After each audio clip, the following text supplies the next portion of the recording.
Hello students. आज हम कविता करने जा रहे हैं निश्चल भाव। निश्चल का मतलब होता है बिना किसी भेदभाव के भाव, बिना किसी भेदभाव के। आइए इस कविता का पाठ परिचय जान लेते हैं। हमें जिसने जीवन दिया है उसने सूरज, चांद, तारे, धरती, आकाश, नदी, बादल और फूल सबके लिए बिल्कुल समान रूप से बनाए हैं। जब वही किसी के साथ भेदभाव नहीं करता तो हमें भी संसार के सारे भेद भुलाकर जीवन जीना चाहिए। यही उत्तम जीवन शैली है।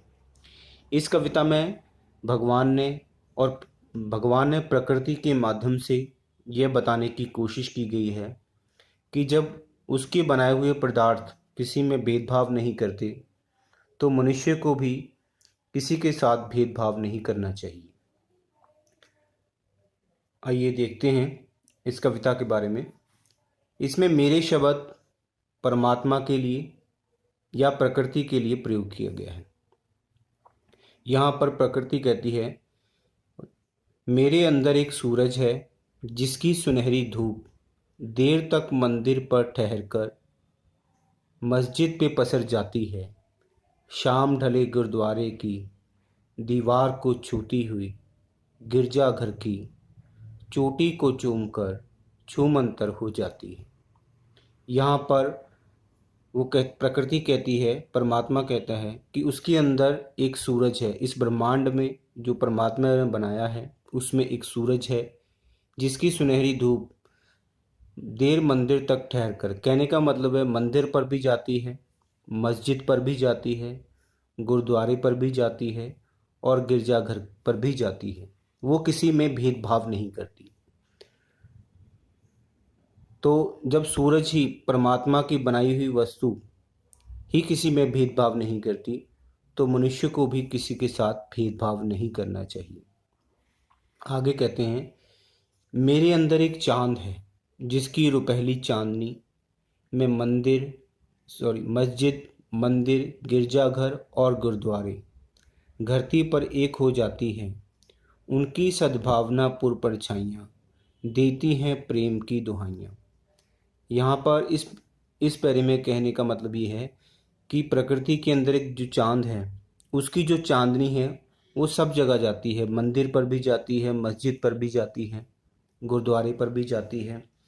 चंद्रमा की जितनी कलाएं होती हैं सारे मनुष्यों को एक समान दिखाई देती हैं। कहने का मतलब है जो चांद है वो भी किसी में भेदभाव नहीं करता है, तो मनुष्य को किसी के साथ भेदभाव नहीं करना चाहिए। मेरे अंदर एक बादल है जो गंगा से जल लेता है, गिरजा घर पर बरसता जमकर, गुरुद्वारे को नहला देता है, काबा पर पहुंचा तो फिर मस्जिद को तर करता है, तेरे मेरे दुर्भावों को कहीं दूर भगा देता है। इसमें जो बादल है उसका जो जल है वो भी सभी पर एक समान बरसता है, चाहे वो मंदिर हो, गुरुद्वारा हो, गिरजाघर हो, चाहे किसी का घर हो। अगर वो एक शहर में बरसेगा ऐसा तो नहीं है कि किसी के घर पे बरसेगा और किसी दूसरे के घर पर नहीं बरसेगा। बादल जब अपना जल बखेरता है, बरसाता है, वर्षा होती है तो सभी पर एक समान होती है, वो किसी में भेदभाव नहीं करता। तो मनुष्य को एक दूसरे के साथ भेदभाव नहीं करना चाहिए।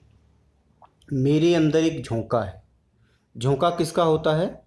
हवा का। ठीक है, कहने का मतलब है यहाँ पर अप्रत्यक्ष रूप से बताया गया कि प्रकृति के अंदर एक हवा है।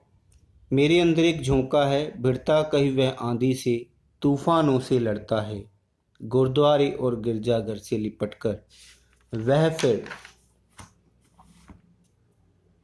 मंदिर मस्जिद पर अदब से झुककर बेबाक उड़ा करता है, प्रेम सुमन की खुशबू से महका महका रहता है। जो हवा है वो भी सब जगह घूमती है। ठीक है, फूलों पर भी जाती है, कांटों पर भी जाती है, फूलों की खुशबू से महकी महकी रहती है। जब हवा भी किसी के साथ भेदभाव नहीं करती है।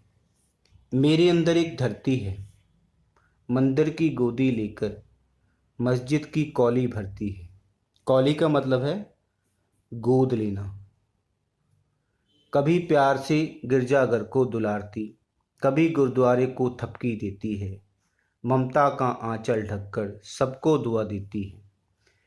जो धरती है उस पर, यहाँ पर अप्रत्यक्ष रूप से कहा गया है कि जो धरती है उस पर मंदिर भी है, मस्जिद भी है, गुरुद्वारे भी हैं, सभी कुछ है। वो किसी के साथ भेदभाव नहीं करती है। कहने का मतलब है ऐसा नहीं है कि मंदिर नहीं बनाएगी, गुरुद्वारे को ही बनाएगी, गिरजाघर को बनाएगी, गुरुद्वारे को नहीं बनाएगी। कहने का मतलब धरती पर हर हर हर हर तरह का इंसान रह सकता है, हर तरह की आप निर्माण कर सकते हो। धरती किसी के साथ भेदभाव नहीं करती है। मेरे अंदर एक आकाश है जो बुलंद और विराट है, विस्तृत और विशाल है, निश्चल और निष्पाप है। एक आकाश है जो बहुत बुलंद है, जो विराट, विराट का मतलब बहुत बड़ा है, विस्तृत और विशाल है, निश्चल और निष्पाप है। जो आकाश है वो भी निश्चल है और निष्पाप है। उसके अंदर किसी के साथ भेदभाव करने की विशेषता नहीं है, गुण अवगुण नहीं है।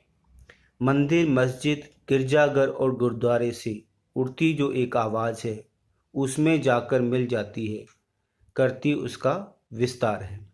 यहाँ पर आकाश को भी निश्चल रूप में दिखाया गया है। तो इस कविता का सार रूप ये है कि प्रकृति के जो सूरज, चाँद, हवा, वायु, धरती, ये जो प्रकृति के बनाई हुई वस्तुएं हैं जो हमको अनमोल हैं, ठीक है, जिनको प्रकृति ने बनाया है, परमात्मा ने बनाया है, जब वही किसी के साथ भेदभाव नहीं करती हैं तो मनुष्य को भी किसी के साथ भेदभाव नहीं करना चाहिए। सभी को एक समान समझकर सभी के साथ प्यार से रहना चाहिए। सभी धर्मों का सम्मान करना चाहिए। किसी मनुष्य को ऊंचा या नीचा नहीं समझना चाहिए। इस कविता के रचनाकार हैं दीप्ति गुप्ता। धन्यवाद।